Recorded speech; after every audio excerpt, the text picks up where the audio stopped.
بسم اللہ الرحمن الرحیم۔ السلام علیکم ورحمۃ اللہ وبرکاتہ۔ جس وقت بلایا گیا طبیب کو تو طبیب نے کہا یہ تو زہر ہے، اور زہر جان بوجھ کر لگایا گیا۔ بہرحال امام کو شفا بھی ہوئی اور مدینے آئے، اور اب کی مرتبہ جو تیسری بار زہر دیا گیا وہ ہیرے کو پیس کر امام حسن رضی اللہ عنہ کے مشکیزے کے اندر ڈال دیا گیا۔ امام حسن رضی اللہ عنہ 27 صفر کی رات سوئے ہوئے تھے، اچانک نیند سے بیدار ہوئے۔ حضرت زینب رضی اللہ عنہا عبادت میں مصروف تھیں۔ آپ نے نیند سے بیدار ہو کر حضرت زینب رضی اللہ عنہا کو آواز دی، اور حضرت زینب امام کی طرف متوجہ ہوئیں۔ حضرت حسن رضی اللہ عنہ فرمانے لگے کہ میں نے خواب میں نانا جان اور امی اور ابا جان کو دیکھا ہے، وہ مجھے جنت کی سیر کرواتے ہیں۔ میں نے نانا جان سے عرض کیا کہ آپ میرے حالات سے باخبر ہیں۔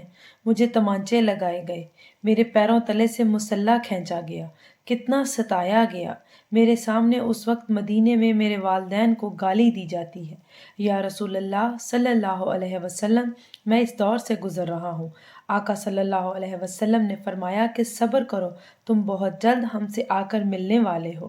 امام حسن رضی اللہ عنہ نے ایک اور خواب دیکھا کہ آپ کی پیشانی پر قل هو اللہ شریف لکھی ہوئی ہے۔ یہ خواب جب لوگوں نے سنا تو خوش ہوئے، لیکن آپ کے شاگرد سید ابن مسیب نے سنا تو آپ نے فرمایا کہ مولا، اگر یہ خواب کی تعبیر پوری ہو گئی تو سمجھ لیجئے آپ بہت جلد دنیا سے جانے والے ہیں، کچھ ہی دن بچے ہیں۔ یہ خواب تو تھا ہی، سب لرزے ہوئے تھے۔ اس خواب نے اور لرزا دیا۔ امام حسن رضی اللہ عنہ نے کہا، بہن میں نے خواب دیکھا۔ حضرت زینب نے پوچھا کہ یہ کیسا خواب ہے؟ امام نے مشکیزہ لانے کا کہا، اور مشکیزے سے جب پانی پیا تو مشکیزے میں موجود جو ہیرا پیس کر ڈالا گیا تھا وہ آپ کے پیٹ میں چلا گیا۔ روایتوں میں آیا ہے، مورخین لکھتے ہیں کہ آپ کے کلیجے کے 72 ٹکڑے ہوئے، بعض نے لکھا ہے 80 ٹکڑے ہوئے، بعض نے لکھا ہے کہ آپ کی آنتوں اور کلیجے کے 100 سے زیادہ ٹکڑے ہوئے۔ جب آپ کہہ کرتے تو وہ ٹکڑے ہو کر گرتے۔ سوچئے ذرا یہ ہیرا کیا ہوتا ہے، اس کو کانچ پر چلائیں تو کانچ کٹ جاتا ہے۔ یزید صرف قاتل حسین رضی اللہ عنہ ہی نہیں بلکہ قاتل حسن رضی اللہ عنہ بھی ہے۔ اس پر تو سب اتفاق کرتے ہیں کہ سازش یزید کی تھی، لیکن زہر دیا کس نے، اس پر تاریخ خاموش ہے۔ حضرت مولانا حسن بریلوی نے ایک عورت کا نام لکھا ہے، لیکن مفتی جلال الدین اس پر خاموشی کا حکم دیتے ہیں۔ مورخین اس میں اتنے الجھے ہوئے ہیں کہ کوئی واضح موقف پیش نہیں کیا جاتا، لیکن پڑھے لکھے لوگ ہیں، ان کے لیے ایک بات ہے کہ زہر دینے والا کون ہے۔ جس وقت ٹکڑے ہو کر گرنے لگے تو امام نے حضرت حسین رضی اللہ عنہ کو بلانے کا حکم دیا تاکہ کچھ نصیحت کر دوں۔ حضرت حسین رضی اللہ عنہ آئے اور حالت دیکھ کر گلے مل کر خوب روئے۔ بھائی بتاؤ آپ کو زہر کس نے دیا؟ بھائی مجھے جس پر شک ہے اگر وہی ہے تو اللہ بہترین انتقام لینے والا ہے، اور شک کی بنیاد پر کسی کو قتل نہیں کیا جا سکتا، کیونکہ میں نام لوں گا تو تم قتل کر دو گے، اور شک کی بنیاد پر کسی کو قتل نہیں کیا جا سکتا۔ اللہ بہترین انتقام لینے والا ہے۔ جب امام حسن نے امام حسین کو نہیں بتایا کہ قاتل کون ہے تو حتمی طور پر کسی کے بارے میں یہ فیصلہ کر دینا کہ فلاں قاتل ہے، میں سمجھتی ہوں کہ یہ زیادہ مناسب نہیں ہے۔ بہرحال جب صبح ہوئی اور لوگ جمع ہونے لگے تو اس وقت امام حسن نے کہا، حسین میرا چہرہ کیسا نظر آ رہا ہے؟ امام حسین رضی اللہ عنہ نے روتے ہوئے فرمایا، آپ کا چہرہ ہرا ہو گیا۔ مسکرا کر کہا، اس تکلیف میں بھی مسکرایا۔ حسن، جس تکلیف میں لوگ ساری خوشیاں لوگوں کی چھن جاتی ہیں۔ حسن مجتبیٰ نے جب سنا کہ میرا چہرہ ہرا ہو گیا ہے تو فرمایا، حسین یاد ہے نانا کی حدیث معراج مکمل ہو گئی؟ لوگوں نے پوچھا کہ حدیث معراج کیا ہے؟ فرمایا کہ جب حضور صلی اللہ علیہ وسلم معراج پر گئے تھے اور ہماری پیدائش بھی نہیں ہوئی تھی تو نانا معراج پر جنت کی سیر کر رہے تھے تو جنت میں 2 محل دیکھے، ایک ہرا تھا اور ایک لال تھا۔ اس وقت رضوان جنت نے کہا کہ یا رسول اللہ، جاتے جاتے اپنے شہزادوں کے محل بھی دیکھ جائیں جن سے پوری جنت کا حسن دوبالا ہوتا ہے۔ حضور صلی اللہ علیہ وسلم نے فرمایا، یہ ہرا کس کا ہے اور لال کس کا ہے؟ کہا کہ لال تو حسین رضی اللہ عنہ کا ہے اور ہرا حسن رضی اللہ عنہ کا ہے۔ میرے حضور صلی اللہ علیہ وسلم نے پوچھا کہ رضوان یہ تو بتاؤ کہ حسن کا ہرا کیوں اور حسین کا لال کیوں؟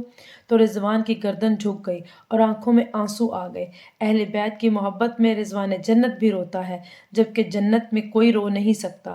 جنت وہ ہے جہاں رویا نہیں جاتا، لیکن یہ شہادت حسین ہے، اسے جب جب بھی یاد کیا جاتا ہے تو رضوان جنت بھی روتا ہوا نظر آتا ہے۔ رضوان کی عرض کرنے کی ہمت نہ ہوئی۔ حضرت جبرائیل علیہ السلام آئے اور عرض کی، یا رسول اللہ صلی اللہ علیہ وسلم، میں بتاتا ہوں، اللہ کے حکم سے یہ ہرا اس لیے ہے کہ حضرت حسن رضی اللہ عنہ کو زہر دیا جائے گا اور ان کا چہرہ اور جسم ہرا ہو جائے گا، اور حضرت حسین رضی اللہ عنہ کو کربلا میں شہید کیا جائے گا اور شہادت کی وجہ سے خون سے سارا جسم لال ہو جائے گا، اس لیے حسن کا ہرا اور حسین کا لال محل ہے۔ دیکھا حضور صلی اللہ علیہ وسلم کی یہ حدیث معراج پوری ہو رہی ہے۔ اس کے بعد حضرت حسن رضی اللہ عنہ نے لوگوں کو جانے کا حکم دیا اور گھر والوں کو ٹھہرنے کا کہا۔ اس وقت مولا حسن کے 3 بیٹے یا 4 بیٹے تھے۔ ان بیٹوں میں ایک بڑا بیٹا تھا جس کی عمر صرف 7 سال تھی۔ وہ بڑا خوبصورت تھا اور نام قاسم تھا، اور ماں کا نام فروہ تھا۔ فرما قاسم کے سر پر ہاتھ پھیرتیں اور اپنے شوہر کی طرف دیکھتیں، گویا ان کے سامنے اپنی بیوگی جھوم رہی تھی۔ ہائے بیوگی، ہائے بے کسی، ہائے بے بسی، لیکن زبان سے کچھ نہ کہہ سکتی تھیں۔ جب سب لوگ چلے گئے حتیٰ کہ کوئی نہ بچا تو حضرت حسن رضی اللہ عنہ نے اپنے بازو پر بندے تعویذ کو کھولنے کا حکم فروا کو دیا۔ تعویذ کھولا اور کھول کر حضرت حسن نے کہا کہ میرے بڑے بیٹے قاسم کو میرے پاس لاؤ۔ اپنے ہاتھوں سے وہ تعویذ بیٹے کے بازو پر باندھ دیا اور فرمایا، بیٹا ایک وقت آئے گا جب تو شدید مصیبت میں گرفتار ہو جائے گا، اس وقت یہ تعویذ کھول کر دیکھ لینا۔ اس کے بعد حضرت حسین رضی اللہ عنہ کو بلا کر وصیت کی اور کہا، حسین صبر سے کام لینا، اور میری تمنا ہے کہ جس وقت میرا جنازہ اٹھے تو مجھے نانا کے قدموں میں دفن کرنا۔ میں نانا کے قدموں میں دفن ہونا چاہتا ہوں۔ امام علی مقام 28 صفر کو، ایک روایت کے مطابق 29 صفر کو اور ایک روایت کے مطابق 5 ربیع الاول کو شہید ہو گئے، اس طرح سے کہ آپ کا پورا جسم ہرا ہو چکا تھا اور اندر کی آنتوں کے ٹکڑے قے کی صورت میں باہر گرے ہوئے تھے۔ حضرت حسن رضی اللہ عنہ کی شہادت ہوئی تو آپ کی تدفین کے لیے جنازہ اٹھایا گیا، لیکن یہ بھی تاریخ کا بدترین باب ہے کہ جب جنازہ باہر لے کر آئے اور حضور کے روضہ مبارک میں حضرت حسن رضی اللہ عنہ کو دفن کرنا چاہتے تھے تو بنو امیہ کے وہ غلیظ، جسے دنیا مروان کہتی ہے، بدترین آدمی جس پر میرے آقا نے لعنت کی تھی، اس نے کہا کہ میں ان کو دفن نہیں ہونے دوں گا۔ امام حسین رضی اللہ عنہ نے کہا، میرے بھائی کی وصیت ہے کہ میں دفن کروں گا، یہاں تک کہ مورخین نے لکھا ہے کہ اس ظالم نے کمان سے تیر نکالا اور امام حسن رضی اللہ عنہ کی لاشیں پر چلانا شروع کیا۔ ایک بندہ جو شہید ہو چکا ہے، لوگ کہتے ہیں کہ مروان کو یزید کو اتنا برا نہ کہو، اس لیے کہ انہوں نے کیا کیا ہے، یا کہ یہ کیا ہے، مرے ہوئے انسان کا تو دشمن بھی احترام کرتا ہے۔ مروان کیسا ظالم تھا، نانا کے قدموں میں نواسے کو لے جا رہے تھے تو تلوار سے جنازہ روک لیا اور جنازے پر تیر چلانا شروع کر دیا۔